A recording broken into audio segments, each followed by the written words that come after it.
Hello, BP Kasganj coaching centre में आपका बहुत बहुत स्वागत। देखिए, आज का जो हमारा टॉपिक होगा वो पीएच पैमाना को लेकर के आया हूँ। यानी बहुत सारे ये जो पीएच पैमाना है ये बहुत सारी कंपटीशंस में भी आपको देखने को मिलता है, जैसे रेलवे है, पुलिस है या अन्य जितनी भी हमारी कंपटीशन परीक्षाएँ हैं उनमें पीएच की डेफिनेशन या पीएच है क्या, ये सब देखने को आपको निश्चित तौर से मिलता है। और बहुत सारे हमारे स्टूडेंटों की ये समस्या रहती है कि पीएच पैमाना आखिर है क्या। इसके विषय पर मैं आज बहुत ही ज़बरदस्त तरीके से मैं बात करने वाला हूँ। और ये हाई स्कूल और 9th और फर्स्ट ईयर और 11th के बच्चों को भी एक बहुत बड़ी समस्या का विषय बना रहता है कि आखिर मतलब पीएच पैमाना है क्या। तो इसमें देखिए शॉर्ट में ये लिखा हुआ है, यानी पीएच, यानी पी इसके अंदर छोटा रहता है, एच इसके अंदर बड़ा रहता है। पी का मतलब होता है पावर और एच का मतलब होता है हाइड्रोजन। यानी इसका मतलब ये है कि अगर हम कोई विलयन ले लें, क्या चीज़, विलयन, तो कुछ बच्चों के तो समझ में ही नहीं आता होगा कि विलयन होता क्या है। जैसे विलयन की बात करें हम, विलयन हम सीख भी सकते हैं, बहुत कठिन बात नहीं है, बहुत सरल बात होती है कि इसके अंदर जैसे कोई पात्र हमने ले लिया और पात्र में हमने पानी भर लिया और पानी के अंदर हम कोई भी खाने वाला पदार्थ हो सकता है या फिर कोई भी जैसे साल्ट है या चीनी है उसमें हम डाल सकते हैं और ये इसको घोल करके हम विलयन बन करके हमारा तैयार हो जाता है। यानी इसे हम कहते हैं विलयन। क्या कहते हैं? विलयन कहते हैं। और इंग्लिश में इसे सॉल्यूशन कहते हैं। क्या कहते हैं? सॉल्यूशन। तो आपके समझ में बच्चों ये समझ में आ रहा होगा कि मतलब विलयन होता क्या है। विलयन समझ में आ रहा है क्या होता है? विलयन आप लोगों को समझ में आ रहा होगा कि विलयन, जैसे आपने सीख लिया विलयन कैसे कहते हैं। जैसे एक पात्र के अंदर हमने पानी ले लिया है, पानी के अंदर हमने क्या लिया, चीनी। चीनी के स्थान पर हम कुछ और भी ले सकते हैं जो उसके अंदर घुल जाए, तो वो हमारा क्या बन जाता है, विलयन बन जाता है। बात समझ में आ गई होगी विलयन किसे कहते हैं। तो अब इसमें देखिए हमने देखा कि चीनी इसके अंदर हमने घोली और चीनी का सूत्र क्या होता है बच्चों, बताओ बच्चों फटाफट। जैसे चीनी का मतलब सूत्र होता है C12H22O11 होता है। चीनी का सूत्र क्या होता है बताओ, यानी C12H22O11 होता है। तो आप लोगों को ये समझ में आता होगा कि इस चीनी के अंदर हमने जैसे यहाँ पर कार्बन, हाइड्रोजन, ऑक्सीजन घुला हुआ है। तो जब ये चीनी किसी पानी के अंदर घुल जाती है तो आप उसके अंदर देखते हो कि हाइड्रोजन भी उसके अंदर घुलता है। क्या घुलता है? हाइड्रोजन भी उसके अंदर घुलता है। तो इसमें देखिए इसकी डेफिनेशन देखिए, आपको समझ में आना हो जाएगा कि किसी विलयन में क्या लिखा है, किसी विलयन में उपस्थित हाइड्रोजन आयन की बात कह रहा है। क्या कह रहा है? हाइड्रोजन आयन की सांद्रता को हम पीएच कहते हैं। देखिए ये डेफिनेशन आप लोगों को मैंने पढ़ाई तो शायद है कि आप लोगों को अभी समझ में नहीं आ रही होगी, क्योंकि ये बहुत कठिन सा मतलब डेफिनेशन है। लेकिन आज आपकी बिल्कुल जो भी समस्या है पीएच पैमाने लेकर के वो पूरी तरीके से समाप्त हो जाएगी। जैसा हम देख रहे हैं कि किसी विलयन में उपस्थित हाइड्रोजन आयन, अब आपकी ये समझ में आ रहा होगा कि हाइड्रोजन आयन होता क्या है, हाइड्रोजन आयन कहाँ से आया। हाइड्रोजन आयन हमारा आता है कि जैसे हमने कोई विलयन बनाया और उस विलयन में हाइड्रोजन घुलता है, यानी हाइड्रोजन उसके अंदर टूटता है, तो वो हाइड्रोजन आयन होता है। हाइड्रोजन आयन की सांद्रता को पीएच कहते हैं।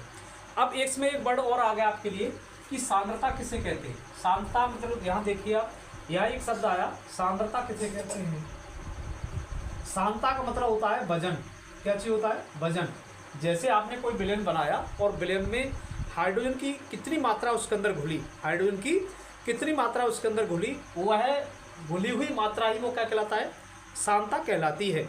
जैसे डेफिनेशन आप लोगों को बिल्कुल करेक्ट, बिल्कुल समझ में आ रही होगी अब कि किसी विलयन में उपस्थित हाइड्रोजन आयन की यानी H पॉजिटिव हमने लगाया, हाइड्रोजन आयन की सांद्रता को पीएच कहते हैं। अब कुछ बच्चों को ये समझ में नहीं आता कि जो हम हाइड्रोजन आयन लिख देते हैं, ये हाइड्रोजन आयन क्यों आता है, बता सकते हो कोई? जैसे हाइड्रोजन आयन क्यों आ रहा है, क्योंकि हाइड्रोजन का, जैसे मेंडलीव की टेबल में देखेंगे, हाइड्रोजन की जो मात्रा, हाइड्रोजन का जो परमाणु क्रमांक कितना होता है, 1 होता है। कितना होता है? 1। जब ये अपने बाहरी कोश से 1 इलेक्ट्रॉन को निकाल देता है, तो जब निकालने के कोई भी तत्व सही, जब एक पॉजिटिव इलेक्ट्रॉन उसने निकाल दिया तो उस पर पॉजिटिव की घात आ जाती है, अर्थात वो क्या बन गया आपका, हाइड्रोजन आयन बन गया। क्या बन गया? हाइड्रोजन आयन बना। तो इस तरीके से ये किसी विलयन में उपस्थित हाइड्रोजन आयन की सांद्रता को पीएच कहते हैं। ये डेफिनेशन निश्चित तौर से आप लोगों को समझ में आ रही है, बहुत कठिन नहीं है।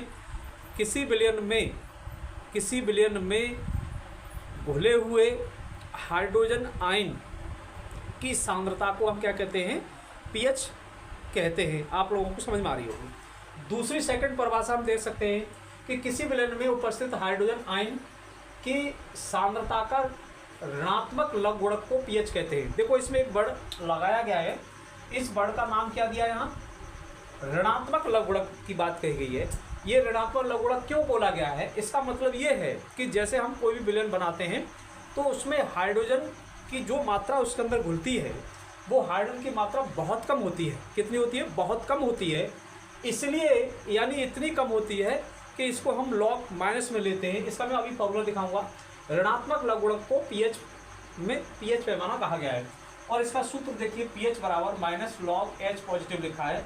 इसका मतलब ये है कि जो इसमें जो विलयन होता है उस विलयन में हाइड्रोजन की जो मात्रा है वो पॉजिटिव के रूप में न होकर के कुछ पॉइंटों में होती है, इसलिए इसको हमने क्या बोला, ऋणात्मक लघुगुणक को पीएच पैमाना कहते हैं। इसमें यह देखा गया कि इसके अंदर आपने देखा कि माइनस लॉग ले रहे हैं। माइनस क्यों ले रहे हैं, क्योंकि इसमें मैंने आपको बता दिया कोई विलयन बनता है तो उसमें हाइड्रोजन की जो मात्रा है वो बहुत नेगेटिव पॉइंट में रहती है, बहुत कम सूक्ष्म मात्रा में रहती है, इसलिए ये क्या होता है, नेगेटिव में लेते हैं। ये निश्चित तौर से आपको दोनों डेफिनेशन समझ में आ गई होगी। और इसमें हम कह भी सकते हैं कि कोई भी विलयन होता है, उस विलयन में कोई भी पदार्थ अगर हम घोलें तो पदार्थ घोलने के बाद उसमें हाइड्रोजन की जितनी मात्रा घुली हुई होती है वह मात्रा उसकी क्या कहलाती है, हमारी पीएच पैमाना कहलाता है। और एक हमारे एक वैज्ञानिक हुए सोरेनसन, एक वैज्ञानिक का नाम मैं यहाँ लिख देता हूँ, सोरेनसन नाम थे, सोरेनसन्स। ये एक साइंटिस्ट थे, उन्होंने अपना प्रैक्टिकल 1909 ईस्वी में दिया था। उन्होंने क्या बताया था, एक पैमाना बताया। उन्होंने पैमाना, जैसे आप देख रहे हैं इस चित्र पर, एक उन्होंने पैमाना खींच करके बताया कि यहाँ तक अगर हमारी इसमें हाइड्रोजन आयन की मात्रा अगर घुली होती है, जैसे यहाँ इन्होंने 0 से 14 तक इन्होंने संख्या दी, इन्होंने वो ये दिया था कि अगर किसी विलयन में हाइड्रोजन आयन की सांद्रता यानी हाइड्रोजन आयन की जो मात्रा है वो अगर 6 तक रहती है, यानी 0 से 6 तक रहती है, तो विलयन कैसा कहलाता है, हमारा अम्लीय कहलाता है। और अगर विलयन 7 मतलब हाइड्रोजन आयनों की सांद्रता अगर कितनी है, 7 रहे, तो विलयन कैसा होगा, हमारा उदासीन होता है। और जैसे ही 7 से आगे हाइड्रोजन आयन की सांद्रता बढ़ती चली जाएगी तो वो विलयन हमारा कैसा हो जाता है, क्षारीय हो जाता है। क्या हो जाता है, क्षारीय। तो ये आपने एक हमारे एक जो साइंटिस्ट थे सोरेनसन, उन्होंने एक पैमाना बनाया, ये पैमाना बनाया, उसी को इन्होंने क्या नाम दिया था, पीएच स्केल दिया या पीएच पैमाना कहा गया। इसका मतलब कुछ ही बच्चों के अभी गले नहीं उतर रही होगी बात कि ये आखिर है क्या। कोई बात खास बात नहीं है, बहुत सरल बात है कि अगर हम कोई विलयन बना रहे हैं और उस विलयन में हाइड्रोजन के मतलब आयनों की जो संख्या अगर 1 से 14 तक रहती है या उसमें 1 से 6 तक रहती है, तो विलयन हमारा कैसा होगा, अम्लीय होगा। अर्थात मतलब उसके अंदर हम टेस्ट जीभ से अगर उसको टेस्ट करते हैं तो विलयन हमारा कैसा हो जाता है, अम्लीय हो जाता है। अगर उसकी मात्रा हाइड्रोजन की सांद्रता की मात्रा अगर 7 काउंट होती है तो विलयन कैसा हो जाता है, हमारा विलयन हमारा उदासीन हो जाता है। यानी उसके अंदर कोई भी ना तो खट्टापन दिखेगा, ना उसके अंदर कोई कड़वापन दिखेगा आपको। ऐसे ही जैसे 7 से 8, 9, 10, 11, 12, 13, 14 तक अगर पहुंचती है तो ये संख्या हमारी जो होती है वो लगभग आप देखेंगे तो इसमें कुछ कड़वापन आपको नज़र आएगा। कड़वापन का नज़र का मतलब है कि क्षारीय हो गया है। ऐसे ही अगर हम किसी विलयन की ये अम्लीयता, क्षारीयता और उदासीनता को ज्ञात कर सकते हैं। अब आप यहाँ पर आप देख रहे हैं कि यहाँ पर कुछ बताया गया है कि जैसे H पॉजिटिव आयनों की बढ़ती हुई सांद्रता है, बढ़ती हुई सांद्रता यहाँ पर बढ़ती है। अगर 0 से अगर उदासीन तक चलती है तो इसमें हाइड्रोजन आयनों की सांद्रता बढ़ती है तो अम्लीय कहलाता है। और उस कंडीशन में OH माइनस आयनों की सांद्रता क्या होती है, OH माइनस आयनों की सांद्रता क्या होगी बताइए, बोलो। इसमें OH आयनों की सांद्रता घटती हुई सांद्रता है, क्योंकि इस कंडीशन में हम कोई विलयन बनाते हैं। मैंने आपसे बताया हमेशा विलयन बनाने का मतलब है कि कोई जल हम घोलते और जल में आप देखते हो जल टूटता है तो H पॉजिटिव और OH माइनस आयनों की सांद्रता रहती है।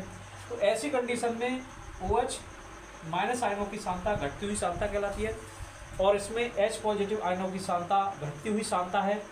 इधर जैसे ही अगर उदासीन से हम बढ़ते हैं तो H पॉजिटिव आयनों की सांद्रता क्या हो जाती है, घटती हुई चली जाती है और OH आयनों की सांद्रता बढ़ती हुई सांद्रता इसके अंदर आ जाती है। तो आपने इसमें देखा कि इसके अंदर आज वो हमने जो पीएच पैमाना पढ़ाया, पीएच पैमाना आप लोगों को शायद है कि समझ में आया होगा, कोई बहुत बड़ा इशू नहीं है।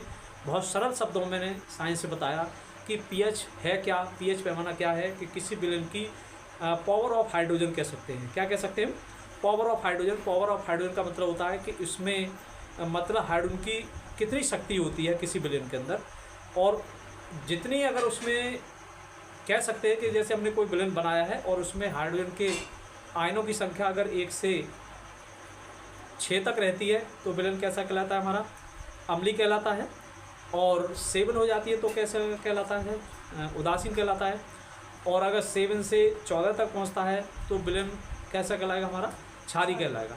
तो ये आप लोगों को शायद समझ में आएगा, और ये टॉपिक मोस्टली किसी भी कंपटीशन में ये आप लोगों को, बच्चों को परेशान करता है। आज जो मैंने ये बता दिया है, और इस पर एक न्यूमेरिकल कल मैं एक बताऊंगा, न्यूमेरिकल कल के क्लासेस में रहेगा। और जो बच्चे इस क्लास को देखें वो दूसरे बच्चों को भी शेयर करने का काम करें, और अन्य बच्चों को भी ये शेयर करेंगे तो अन्य बच्चों को भी मतलब जो है सीखने को मिलेगा। और ये क्लासेस आपकी फ्री ऑफ कॉस्ट रहेगी, कोई इसकी कोई फीस नहीं है। आप एंजॉय करिए इस चैनल पर। जैसे मैंने चैनल का नाम बताया, बीपी कासन कोचिंग सेंटर है। ये आप लोगों को बहुत महत्वपूर्ण लाइफ में रहेगा, और इस चैनल पर जितनी भी मदद आप लोगों को दे सकते हैं वो आपको हम मदद देंगे। निश्चित तौर से इस चैनल को आप अगर अच्छा लगता है तो इसको आप सब्सक्राइब कर लें चैनल को, और आप स्थितियों से जो आपकी समस्याएं हैं वो कमेंट्स पर लिख सकते हैं, और निश्चित तौर से आपको इससे मदद मिलेगी आपको।